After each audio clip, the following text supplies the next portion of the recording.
ನಾನು ನಿಮಗೆ ಇವತ್ತು ತುಳಸಿ ಎಲೆಯಿಂದ ಏಕೆ ಸ್ತ್ರೀಯನ್ನು ಕೇವಲ 5 ನಿಮಿಷದಲ್ಲಿ ನಿಮ್ಮ ವಶ ಮಾಡ್ಕೋಬೇಕು ಅಂತ ತಿಳಿಸ್ಕೊಡ್ತೀನಿ. ಇದು ತುಂಬ ಸರಳವಾದ ತಂತ್ರ. ಇದನ್ನು ಹೇಗೆ ಮಾಡಬೇಕು ಅಂತ ಹೇಳ್ಕೊಡ್ತೀನಿ. ಅದಕ್ಕಿಂತ ಮೊದಲು ನಮ್ಮ ಚಾನಲನ್ನು ಸಬ್ಸ್ಕ್ರೈಬ್ ಮಾಡಿಲ್ಲ ಅಂದರೆ ಈ ಕೂಡಲೇ ಸಬ್ಸ್ಕ್ರೈಬ್ ಮಾಡಿ, ಬೆಲ್ ಐಕಾನ್ ಟಚ್ ಮಾಡಿ. ಮೊದಲಿಗೆ ನೀವು ಯಾರನ್ನಾದರೂ ತುಂಬ ಇಷ್ಟಪಟ್ಟಿರ್ತೀರಾ, ಅವ್ರ ಜೊತೆಲಿ ನೀವು ಮಾತಾಡಬೇಕು, ಸಲಿಗೆ ಬೆಳೆಸ್ಕೋಬೇಕು ಅನ್ನೋದಾದರೆ ತುಂಬ ಕಷ್ಟ ಆಗ್ತಾ ಇರಲ್ಲ. ಅಂಥವ್ರನ್ನ ನೀವು ಮನಸ್ಸಲ್ಲಿ ನೆನೆಸ್ಕೊಂಡು ಈ ತುಳಸಿ ಎಲೆಯಿಂದ ತಗೊಂಡು ಈ ಕೆಲಸನ ಮಾಡಬೇಕು. ತುಳಸಿ ಎಲೆಯಲ್ಲಿ ತುಂಬ ಪವಿತ್ರವಾದಂತಹ ಶಕ್ತಿ ಇದೆ, ದೈವ ಶಕ್ತಿ ಇರುವಂತಹ ಎಲೆಯಿಂದ ಬಳಸಿಕೊಂಡು ನೀವು ಏನೇ ಅಂದ್ಕೊಂಡ್ರೂ ಪೂಜೆ ಮಾಡಿದ್ರೂ ಸಹ ಅದು ನೆರವೇರುತ್ತೆ. ಅದಕ್ಕಾಗಿ ಈ ತುಳಸಿ ಎಲೆಯನ್ನು ತೆಗೆದುಕೊಂಡು ನೀವು ಪೂರ್ತಿಯಾಗಿ ನಾವು ಹೇಳುವ ಹಾಗೆ ಕೇಳಬೇಕು.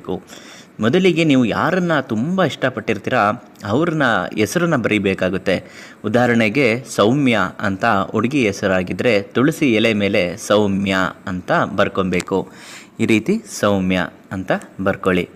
ಹಾಗೂ ಸೌಮ್ಯ ಅಂತ ಬರೆದಾದ್ಮೇಲೆ ಇದನ್ನು ಏನು ಮಾಡಬೇಕು ಅಂದರೆ ನಿಮ್ಮ ನಾಲಿಗೆಯ ಮೇಲೆ ಇಟ್ಕೊಬೇಕು.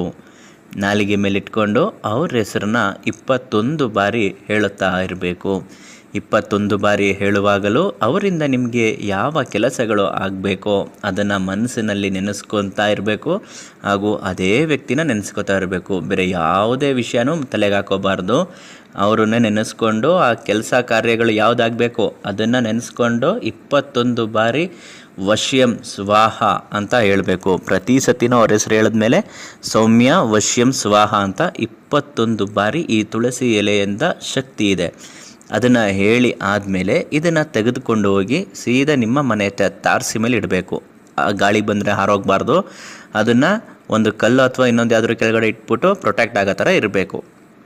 ಆ ತುಳಸಿ ಎಲೆ ನಿಮ್ಮ ನಾಲಿಗೆ ಮೇಲೆ ಇಟ್ಟಾಗ ಒದ್ದೆ ಆಗಿರುತ್ತಲ್ಲ, ಅದು ಒಣಗುತ್ತಾ ಇದ್ದ ಹಾಗೆ ಆ ವ್ಯಕ್ತಿ ನಿಮ್ಮ ವಶವಾಗ್ತಾ ಬರ್ತಾರೆ. ಕ್ರಮೇಣ ನಿಮ್ಮ ವಶವಾಗ್ತಾ ಇರ್ತಾರೆ. ನೀವು ಬಿಟ್ಟರು ಅವರು ನಿಮ್ಮನ್ನು ಬಿಡೋದಿಲ್ಲ. ಅಷ್ಟೊಂದು ಶಕ್ತಿಶಾಲಿಯಾಗಿ ಈ ತಂತ್ರ ಕೆಲಸ ಮಾಡುತ್ತೆ. ಸ್ನೇಹಿತರೆ, ಇದು ನಿಮಗೆ ಮಾಡೋದಕ್ಕೆ ಗೊತ್ತಾಗಲಿಲ್ಲ ಅಂದರೆ, ತುಂಬ ಕಷ್ಟಪಡ್ತಾ ಇದ್ದರೆ ನೀವು ಏನು ತಲೆ ಕೆಡಿಸ್ಕೋಬೇಡಿ. ನಮ್ಮ ಗುರುಗಳಿಗೆ ಒಂದು ಕರೆ ಮಾಡಿ ಸಾಕು, ಅವರೆಲ್ಲ ನಿಮಗೆ ಹೇಳ್ಕೊಡ್ತಾರೆ. ಪ್ರತಿಯೊಂದೂ ನಿಮಗೆ ಅರ್ಥ ಆಗೋವಾಗಿ ಹೇಳ್ಕೊಡ್ತಾರೆ. ಇದನ್ನು ಮಾಡಿ ಎಲ್ಲರಿಗೂ ಒಳ್ಳೆಯದಾಗಲಿ. ಆದರೆ ಇದನ್ನು ಒಳ್ಳೆಯ ಕೆಲಸಕ್ಕೆ ಮಾತ್ರ ಬಳಸ್ಕೋಬೇಕು ಅಂತ ಹೇಳ್ತಾ ಇವತ್ತಿನ ವಶೀಕರಣ ಕಾರ್ಯಕ್ರಮನ ಇಲ್ಲಿಗೆ ಮುಗಿಸ್ತಾ ನಾಳೆ ಮತ್ತಷ್ಟು ಬೇರೆ ಮಾಹಿತಿಯೊಂದಿಗೆ ಬರ್ತೇನೆ. ಧನ್ಯವಾದಗಳು.